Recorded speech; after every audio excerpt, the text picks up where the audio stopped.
5 عورتوں کو نیند نہیں آتی۔ حضرت محمد صلی اللہ علیہ وآلہ وسلم نے فرمایا، ان 5 عورتوں کو رات کو نیند نہیں آتی۔ وہ 5 لوگ یہ ہیں۔ نمبر 1، بسم اللہ الرحمن الرحیم۔ ناظرین، کیا آپ کو رات کو سوتے وقت اکثر کرافٹیں بدلنی پڑتی ہیں؟ تو اس کی وجہ جو بھی ہو، مگر اس کا نتیجہ جلد موت کی شکل میں بھی نکل سکتا ہے۔ یہ بات برطانیہ میں ہونے والی ایک طبی تحقیق میں سامنے آئی ہے۔ ایک یونیورسٹی کی تحقیق میں بتایا گیا ہے کہ جن افراد کو رات کو نیند نہیں آتی یا آدھی رات کو جاگ جاتے ہیں، ان میں جلد موت کا خطرہ بہت زیادہ ہوتا ہے۔ آپ اس تحقیق میں 5 لاکھ درمیانی عمر کے افراد کو شامل کیا گیا تھا اور دریافت کیا گیا تھا کہ نیند کے مسائل سے دوچار افراد، بالخصوص ذیابیطس کے مریضوں میں، ان کے نتیجے میں کسی بھی وجہ سے موت کا خطرہ 87% تک بڑھ جاتا ہے۔ محققین کا کہنا ہے کہ ہم پہلے سے ہی جانتے ہیں کہ نیند کی کمی اور خراب صحت کے درمیان مضبوط تعلق موجود ہے، مگر نئے نتائج چونکا دینے والے ہیں۔ انہوں نے کہا کہ ڈاکٹروں کی نیند کے مسائل کو بہت سنجیدہ لینا چاہیے تاکہ ان میں خطرے کو کم کیا جا سکے۔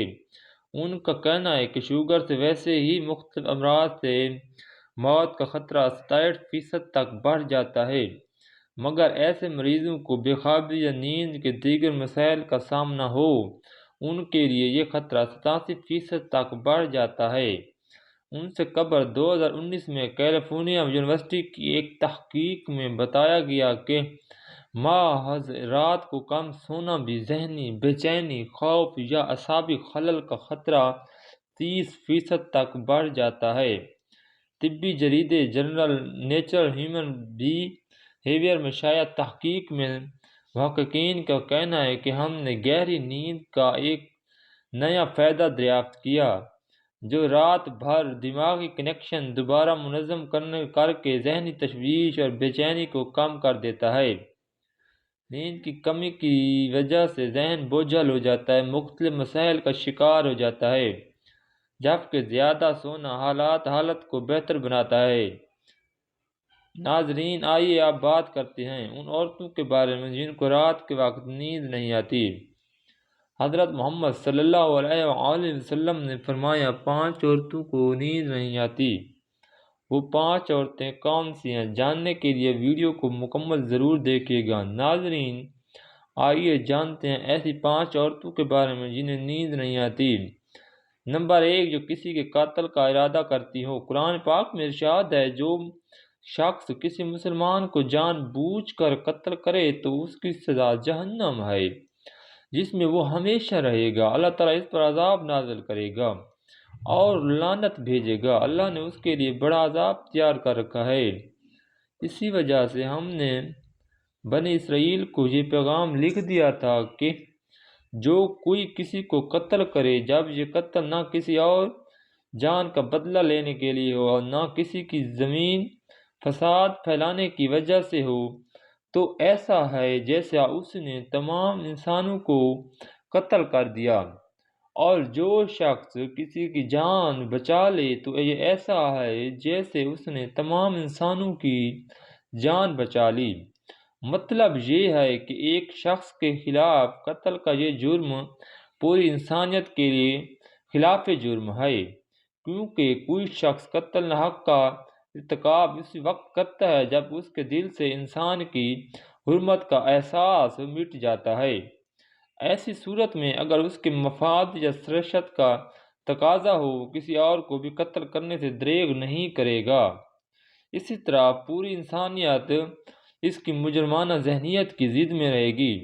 نیز جب اس ذہنیت کا چلن عام ہو جائے تو تمام انسان غیر محفوظ ہو جاتے ہیں۔ لہذا قتل حق کا ارتکاب چاہے کسی کے خلاف کیا گیا ہو، چاہے وہ مرد ہو یا عورت، تمام انسانوں کو یہ سمجھنا چاہیے کہ یہ جرم ہم سب کے خلاف کیا گیا۔ نمبر 2، جس کے پاس مال و دولت ہو اور اسے کسی پر بھروسہ نہ ہو۔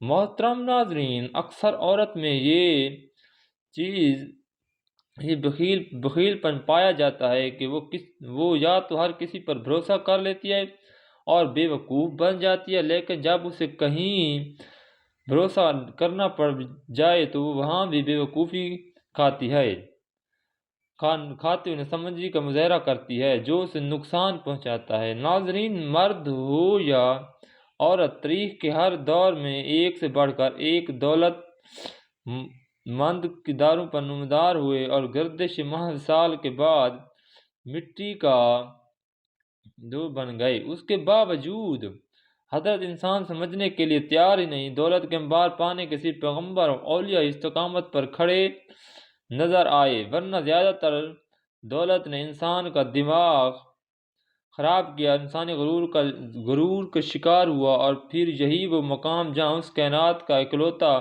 وارث خالق کے کائنات حرکت میں آتا ہے، پھر وہ دروازے رسی کو کھینچ کر انسان کو نشان عبرت بنا دیتا ہے۔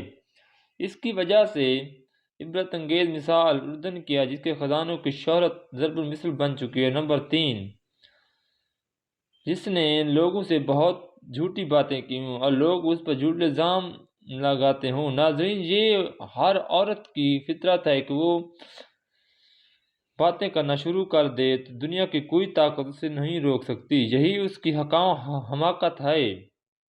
عورتیں جب باتیں شروع کر دیتی ہیں بہت زیادہ جذباتی ہو جاتی ہیں، پھر اسے جھوٹ سچ کا بھی خیال نہیں رہتا، پھر یہی چیز اس کی رات کی نیند حرام کر دیتی ہے۔ احادیث شریف میں آتا ہے کہ جھوٹے گواہ کے قدم ہٹنے بھی پائیں گے کہ اللہ تعالیٰ اس کے لیے جہنم واجب کر دے گا۔ جس نے کسی مسلمان کو ذلیل کرنے کی عرض سے اس پر الزام عائد کیا تو اللہ تعالیٰ جہنم کے پل پر اسے روک لے گا، یہاں تک کہ اپنے کہنے کے مطابق عذاب پالے جو کسی مسلمان پر ایسی چیز کا الزام لگائے جس کے بارے میں وہ خود بھی جانتا نہ ہو، تو اللہ تعالیٰ اس سے جہنمیوں کے خون اور پیپ جمع ہونے کے مقام پر اس وقت تک رکھے گا جب تک وہ اپنے الزام کے مطابق عذاب نہ پالے۔ نمبر 4، وہ جس کی ذمہ داری زیادہ ہو لیکن اس کے پاس دینے کے لیے کچھ نہ ہو۔ کائنات کی تلخ ترین اور شفاف حقیقت بھوک ہے۔ بھوک بڑی بد ذات ہے۔ انسان، چرند، پرند، ہر ذی روح مخلوق اپنی بھوک کے سامنے بے بس ہو جاتے ہیں۔ یہی وجہ ہے کہ موجودہ حالات کے پیش نظر غربا اور بے سہارا لوگوں کے سامنے بھوک ایک بڑا مسئلہ بندہ کھڑی ہو گئی ہے۔ بحیثیت مسلمان ہمارے اوپر یہ فرض ہے کہ ہم اپنے ارد گرد رہنے والے غربا اور مساکین کی مدد کریں، جو اللہ تعالیٰ کے ہاں سب سے زیادہ پسندیدہ عمل ہے۔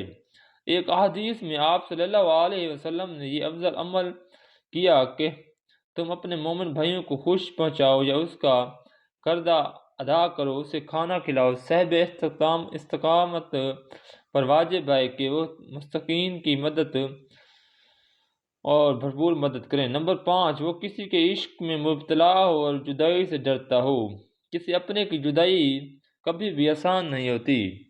اس جدائی کا احساس آپ کو دنیا کو برباد کر سکتا ہے، ڈپریشن کو بھڑکا سکتا ہے۔ وجہ چاہے کچھ بھی ہو، کچھ لوگ محبت کرنے والوں کی جدائی کو جلد ہی قبول کر لیتے ہیں، آگے بڑھتے ہیں، لیکن کچھ ڈپریشن کا سامنا کرنا پڑتا ہے۔ اللہ پاک ہم سب کی پریشانیوں کو دور فرمائے، ہمیں پرسکون صحت مند زندگی عطا فرمائے اور ہمیں ہر جان لیوا بیماری سے محفوظ رکھے، آمین۔